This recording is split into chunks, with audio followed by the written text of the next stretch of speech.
नमस्कार,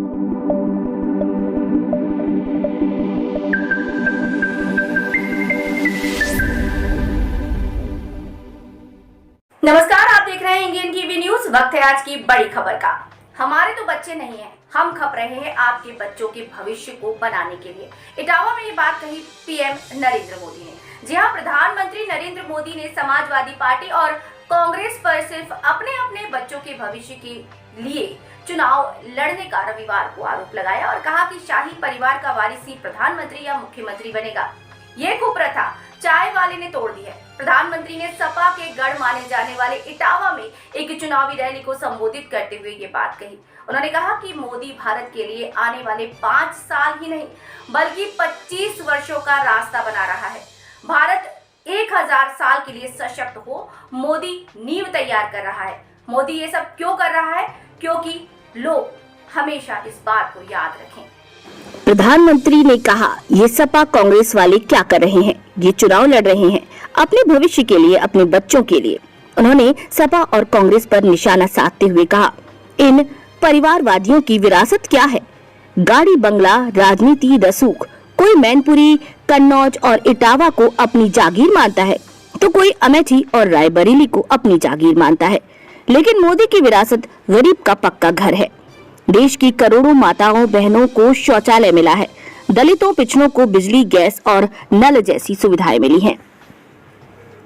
प्रधानमंत्री ने कहा, मोदी किसके लिए खप रहा है? मैंने तो अपने आगे पीछे कुछ रखा ही नहीं। योगी जी, मुख्यमंत्री योगी आदित्यनाथ भी वैसे ही हैं। हमारे तो बच्चे हैं नहीं, हम खप रहे हैं आपके बच्चों का भविष्य बनाने के लिए। प्रधानमंत्री ने कहा, मोदी की बनाई गई विरासत सबके लिए है। हम चाहते हैं कि साल 2047 में आपकी ही बेटा बेटी प्रधानमंत्री बने, मुख्यमंत्री बने।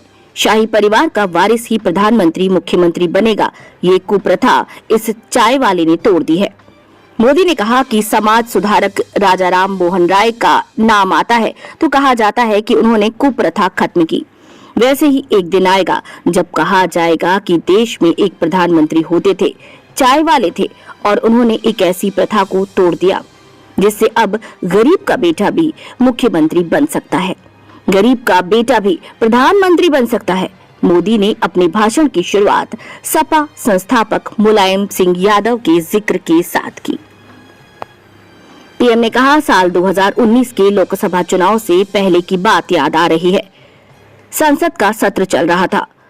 वो पिछली लोकसभा का आखिरी सत्र था। तब मुलायम सिंह जी भाषण करने के लिए खड़े हुए और कहा था, मोदी जी, आप तो दोबारा जीत कर आने वाले हैं। अब नेताजी हमारे बीच नहीं है। लेकिन उनकी ये बात एक तरह से आशीर्वाद बन गई। मोदी ने आरोप लगाया, सपा कांग्रेस की बातें और वादे झूठे हैं, उनके नारे भी झूठ और नियत में भी खोट है। ये लोग लगातार झूठ बोलते आ रहे हैं। समाज का कितना ही नुकसान क्यों न हो जाए, कोई फर्क नहीं। प्रधानमंत्री ने दावा किया कि अब वे हमारे लोकतंत्र, हमारे संविधान को लेकर झूठ फैलाने में एड़ी चोटी का जोर लगा रहे हैं, क्योंकि मोदी ने उनके वोट बैंक की और उनके तुष्टीकरण की पोल खोल दी है। प्रधानमंत्री ने कोविशील्ड टीके को लेकर उठे विवाद के बीच विपक्ष पर हमला करते हुए कहा कि इन लोगों ने कोरोना काल में भी देश को नहीं छोड़ा। मोदी तब एक एक जीवन बचाने में जुटा था। देश के वैज्ञानिकों ने टीका बनाया। सपा और कांग्रेस के लोग उनको भी बदनाम करते थे, खुद चोरी छुपे टीका लगवाते थे और टीवी पर, सोशल मीडिया पर जनता को भड़काते थे ताकि हाहाकार मचे और पाप मोदी के माथे पर आए। उन्होंने कहा, साथियों, आपको पता होना चाहिए कि 75 साल पहले जब देश का संविधान बना, उस समय देश के विद्वान लोग संविधान बना रहे थे। उन्होंने कहा था कि धर्म के आधार पर आरक्षण नहीं होगा। बाबा साहब अम्बेडकर ने कहा था, खुद नेहरू जी ने भी यही कहा था कि धर्म के आधार पर आरक्षण नहीं होगा। लेकिन अब सपा कांग्रेस अनुसूचित जाति, अनुसूचित जनजाति और अन्य पिछड़े वर्ग का आरक्षण छीनकर उनसे धर्म के आधार पर उसे बांटना चाहते हैं। मोदी ने कहा, कर्नाटक में रातों रात उन्होंने मुस्लिम जातियों को ओबीसी घोषित कर दिया। इससे ओबीसी को जो 27% आरक्षण मिला था, उसके सबसे बड़े हिस्से पर इन्होंने डाका मारा। बाकियों के पास कुछ बचा ही नहीं। उत्तर प्रदेश में ऐसा हुआ तो मेरे यादव भाई बहन मौर्य, पाल, जाटव, शाक्य, कुशवाहा भाई बहन के हक का क्या होगा? ये बहुत बड़े खतरे की घंटी है।